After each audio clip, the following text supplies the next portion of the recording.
And now to Decision 2025, a few money issues decided across the Ozarks on this election day. And that includes Springfield, with voters rejecting a 3% increase in the hotel motel tax. There you see it there, 53% to 47%. It failed by about 400 votes. The tax increase was going to raise close to $4.5 million a year to build a new convention and event center and to help attract new tourists.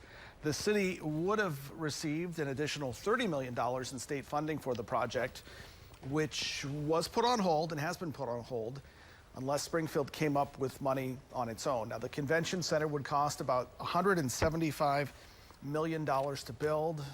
One study shows it would generate more than $1.3 billion in new spending over the next 30 years. Now, the Springfield Area Chamber of Commerce says that a new convention and events center would help attract larger conferences, trade shows, concerts, and sporting events. But again, that rise in the hotel motel tax failing tonight in Springfield.